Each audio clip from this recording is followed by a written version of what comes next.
Tune into Skies Metro FM. My name is Tandi Moringa, and this is The Engagement. And joining me now in studio is Professor Welshman Ncube. Welcome to the show. Thank you. Thank you. Okay, so Professor Welshman Ncube, as you may know, is the president of MDC, that is the Movement for Democratic Change. Thank you for joining us, and thank you for walking up the stairs. You're welcome. Quite some exercise. All right, so let's begin by clarifying the issues around the coalition and the alliance. Where are the discussions now? And are you still at MOU level, or have you gone further to solidify the alliance? Well, we are beyond the MOU level. We actually have signed the alliance agreement, which so far has 7 political parties, which have committed themselves to work together to contest the elections next year on a single candidate principle for president, for member of parliament, and for councillor across the country. That agreement encompasses basically 3 or 4 broad areas. The first area being the policy area, what the parties would do if and when elected, the basic policy framework from governance, economy, social agenda, etc., etc. It then covers how they will work together in the run-up to the elections, doing the campaigning. And then, of course, it covers the processes of candidate selection for each of the 3 levels the elections will be contested in. For example, it is agreed that President Tsvangirai will be the alliance candidate. A number of seats have been allocated to each of the 7 alliance partners at House of Assembly level. There are still discussions on the allocation of seats at the local government level. So basically, the alliance agreement is complete in respect of the 7 political parties. Okay, so you mentioned 7 political parties. Which ones are these? Basically, there is the MDCT, there is the MDC, there is Transform Zimbabwe, there is ZANU Ndonga, there is MCD, there is People First, there is PDP. Those basically are the parties which are so far in the alliance. Of course, conversations are still taking place with other political parties, and we hope that the alliance will be as broad as possible as and when conversations with other political parties are completed.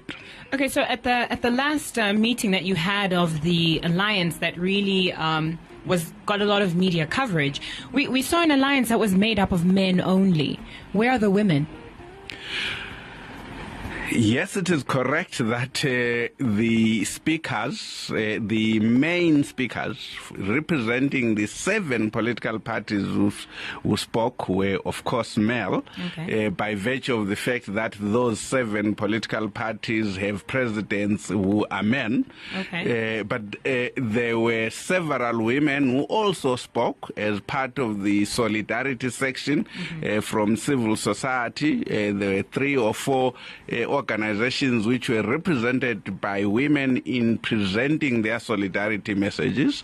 The people who actually represented the parties in negotiating the agreement, some of them are women. For example, the MDC that I lead is represented in those discussions by a woman who is our Secretary General, Miriam Shai, who has played a key role in fact crafting the agreement and in negotiating the other parties.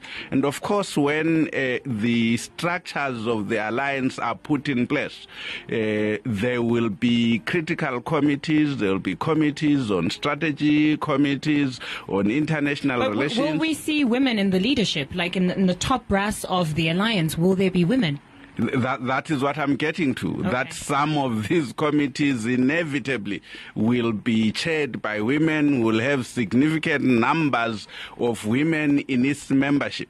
in their membership. And needless to say, we are working around issues of ensuring that there is substantial representation of women in the various committees that will be set up and which will do the work of the alliance. It's unfortunate that it so happens that so far of all the 7 parties who are in the alliance, the presidents are all male, and we cannot change that.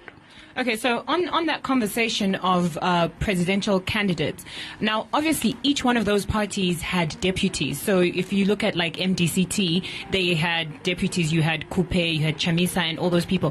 What happens to those people within the alliance? And if you're saying you have chosen one person to run as a presidential candidate, who is going to deputize that person and all those other issues? The deputies in the government of the alliance, if we win, will, needless to say, be selected by the person who would have been elected president in his discretion in terms of the Constitution of Zimbabwe. As you know, the Constitution of Zimbabwe provides for 2 vice presidents. I am reasonably confident that as an alliance, if we won, one of those 2 positions will definitely be occupied by a woman. Okay. So it would appear that there were 2 options in the beginning of this for the opposition. It was either reuniting the opposition parties, especially under the banner of MDC of 2005, or the second route was a coalition. So why didn't you not just reunite as MDC as you were? Because it seems like it's what has happened, like coming back to where you originally were. Well, the principle of an MDC alliance in the first place implies that the coming together is work in progress. First prize, of course, should see the various components of what was once the United MDC until 2005 coming together. And obviously there will continue to be conversations to solidify and hopefully create a single MDC. To use the primary school language, trying to put the Humpty Dumpty back together. So hopefully we will succeed in doing that. But the alliance is more than the original components of the MDC. It has other parties, other players who were not present or who were not within the structures of the original MDC, and quite deliberately so, because we're trying to be as broad as possible, as inclusive as is reasonably possible in the circumstances, bringing together all the parties we believe have something to add to the alliance and to the coalition. Okay, so there's a perception that opposition leaders, especially Morgan Tsvangirai and yourself, have in previous years not seen eye to eye, which really brings us to the conversation of the split that happened after 2008. So a case in point is 2008 elections, when an agreement is reported to have collapsed just before the signing ceremony. What has happened in the past few years to get you and Mr. Tsvangirai talking again? And how can the electorate be confident that there will be enough common ground between the 2 of you and others in the coalition to keep it intact? That we have had disagreements in the past is a matter of public record. And the details of those disagreements are equally in the public domain. But we cannot forever be prisoners of history. We need to be able to move forward. We need to look at the challenges that confront us as a nation, which demand that we not only learn from the past, but we unite in order to address the future. The challenge is not addressing the past, but addressing the future. The very fact that we have been able to work together during the years of the inclusive government, 4.5 years, and cooperated very well around the issues of the writing of the new constitution, around the economic agenda of the inclusive government, around the electoral reforms that were implemented prior to 2013 tells me that we have sufficient common ground to be able to work together. More importantly, we were able to have conversation which resulted in the MOU, which now have resulted in the alliance agreement. And I think we all acknowledge that mistakes were made in the past, that we could have done things differently. We now need to do those things differently. As in fact, President Tsvangirai said in one of our meetings, we all have to look each other in the eye and ask ourselves, what legacy do we want to be built around the things that we set out to do? And we believe that that legacy should see us being able to work together, not for ourselves, but for the people of Zimbabwe. Look at the condition of the people of Zimbabwe. Look at the levels of poverty, at the levels of unemployment. Look at the state of the economy. Look at the cash crisis. Look at the queues in the banks. Just look at every area of human endeavor. People are suffering all the time, and we need to regroup and to come together so that we can address those challenges. All right, we're going to go for a short break, and when we return from the break, we're going to talk more about the aims of the alliance and what you guys hope to achieve together as an alliance. 100.3 FM. It's Skies Metro FM. Beyond the skies.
Says high power tariffs and unstable global commodity.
Are tuned into Skies Metro FM.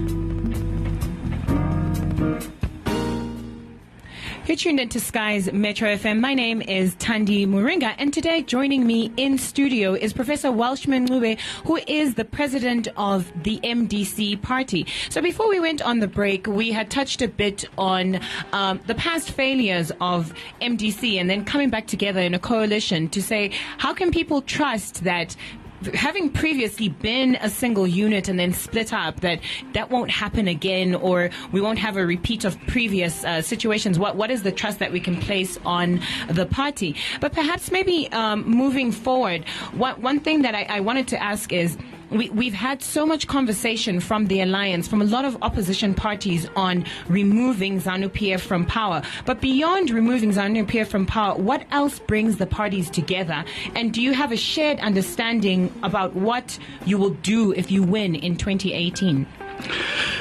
Certainly, as I intimated in the first segment of this conversation, the alliance agreement, the alliance document, is divided into various components. The very first component is the agenda of the alliance should we win the elections. And of course, that agenda will be summarized in the election manifesto that we will present to the public as we go towards the election. High up on that agenda are issues to do with the economy, on agriculture, on manufacturing, on the mining sector, on the parastatal sectors, energy, transport, etc., etc. We have drawn up the priority programs in those areas of what the MDC Alliance government will do if elected to power.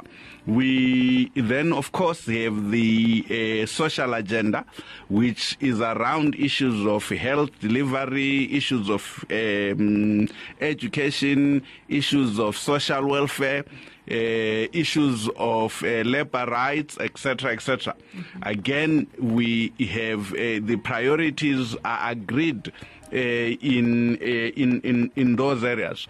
Then outside the economy and the social agenda, we have a section which deals with governance issues in terms of the priorities on restructuring government, ensuring that we have a lean government which is focused on delivering a change to the people, ensuring that we, for instance, do what the ZANU-PF government has failed to do, harmonize the laws of the country to the new constitution, ensuring that there is greater independence of the judiciary, ensuring that there is respect for human rights across the country, strengthening the independent commissions that are provided in the constitution, ensuring that we implement the constitution, the devolution provisions, which have so far been totally ignored by the present government. So, and of course, there's a section on shared values and principles, values of equality, values relating to empathetic, accountable leadership, zero tolerance to corruption, etc., etc. All of those things are in that agreement, right, and are the things that we propose to do and which we will summarize and package in the election manifesto, which we will put to the people prior to the election. Okay, so what would your response be to the allegation that this is just a marriage of convenience between parties that are individually not capable of beating ZANU-PF, and they therefore come together not because they're driven by a common agenda, but post-elections, but common agenda post-elections, but just a desire for power? On the contrary, the coming together is born out of our experiences over the last decade or more. In the political arena of Zimbabwe, the coming together is not a marriage of convenience just to remove ZANU-PF. Remember, we started by saying we always had common values, common principles when we started. We had a common agenda for change. So then you said you had common agenda. What changed? Because obviously, if you started on the same ground and you were going in the same direction, at what point did others decide we're going to go left, or we're going off this way? What changed in that? Well, we don't live in an ideal world. The real world tests us in terms of our commitment to the things that we say we believe in, and tests our commitment not just in theory, but in practice to the things that we say bind us together. And obviously over the years, and we debated this over and over again, we disagreed on the implementation of those values. But you know what they say, once bitten, twice shy. So what happens, it's 2018, you've won the election, we've gone into it, and suddenly there's a disagreement again. You're not seeing, the world is no longer ideal once more, and we're no longer seeing eye to eye. Then again, will we be subjected to another split? Will we be subjected to one party going the other direction and another going the other? I certainly believe not. I also hope not. We are older, we are wiser, we are more experienced, and we have learned from our mistakes. One of the core lessons we have learned is that when we disagree and when we have disagreements and differences, no matter how strongly we feel that the other person is wrong, we have an obligation to talk, and talk if necessary, talk and think about the problems until it hurts, and find a solution which keeps us together, because we know now from experience that we are stronger together, we are more effective when we are united. We don't live in a perfect world. We will not always agree. Nowhere in the world do people always agree. The important lesson that we have learned is that when we disagree, we must remain together. We must talk until we find common ground of continuing to walk in the same trajectory, even if we have disagreements. Okay, so there's been public grumbling in some of the parties that part of the alliance concerning the processes that led to the formation of the alliance. So the main allegation is that the leadership of the parties sidelined some of their structures and sectors of their own parties in order to push for a successful alliance. Are you satisfied with the internal democratic processes that they were respected in the formation of the alliance, and as a reflection of the wishes of the membership and not necessarily that of the leadership? I'm absolutely 100% satisfied that the public sentiment, the public mood, not just among the members of our political parties, but among the majority of people who are voters, the public sentiment is that we must work together. Everywhere that I have gone, people are elated that we are giving them a fighting chance to basically vote effectively and win in the next election. So I have no doubt that what we have done resonates not just with the membership of the political parties that we represent, but with the generality of the public in Zimbabwe. So a day after you had your meeting and you announced the alliance, there was a meeting that was held by the MDCT, by Vice President of the MDC, Thokozani Kube, here in Bulawayo, that ended in violence and a lot of stuff was going on. And it was noted that she had not been there on Saturday. Now, what do you say to that? Like, would you say already within the MDCT there's perception of unsettlement, and would you then still reiterate that there's happiness within all structures of the alliance? Yes, I maintain that within the rank and file, among the people who are affected most seriously by the economic crisis that we face in the country. Mm-hmm. I have absolutely no doubt that people are happy with what we are doing. They've demanded it of us for a long time. I am not in denial that there are certain sections of people at leadership levels who might be unhappy about the processes which led to the agreement at the negotiators level, at the leadership level. They've said so themselves. I have engaged some of them, and they've said so to me. However, we must be cognizant of the fact that whatever criticism there might be, I am aware that in the MDC and in the MDCT, there were wide-ranging consultations, not just at leadership level, but across the width and breadth of the country. You will remember that, for instance, within the MDCT, where you are referring to these grumblings, President Tsvangirai traveled across the country consulting the structures on the way forward. And the message from those consultations in all of the parties was that we must work together. Yes, people might be unhappy about the allocation of this seat to that party, or unhappy about the unclarity of what roles they themselves will play as individuals. But what is critical, Thandi, is that we can quibble about parliamentary seats, we can argue about who should contest what seat and where. What is important is that for the last 2 decades, we have won seats, we have gone to parliament, and we have learned that it doesn't matter how many seats you win.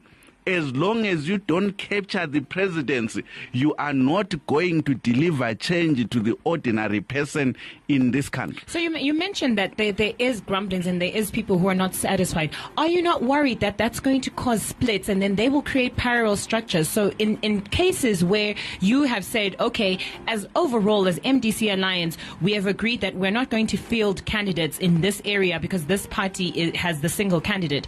And then the disgruntled members of your structures who then decide to split away, go and stand as independent candidates there. Does that not affect the overall cause of the coalition? I am confident that there will be no splitting of any kind. I am confident that we are all committed to talking to each and every person in leadership, to each and every member who has a complaint, who has a grievance. And that in those conversations, in all our parties, we will eventually have common ground where we will all basically put our shoulders to the wheel and work together in the campaign, and work together, if we win, to implement solutions which will save the people of Zimbabwe and not which will save us as individuals. So as I have emphasized again and again, the only antidote to these disagreements is to remain engaged to each other, to listen to those concerns, to seek to genuinely and honestly find solutions to those concerns. All right, we're going to go for a quick break, and when we come back, we're going to talk more about the alliance.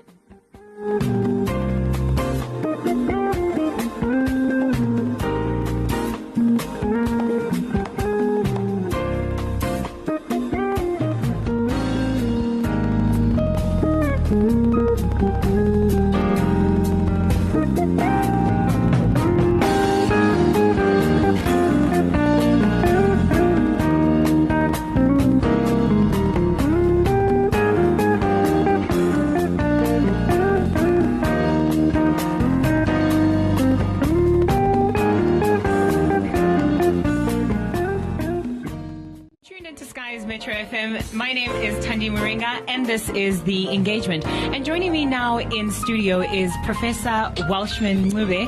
Welcome to the show. Thank you. Thank you. Okay, so Professor Welshman Ncube, as you may know, is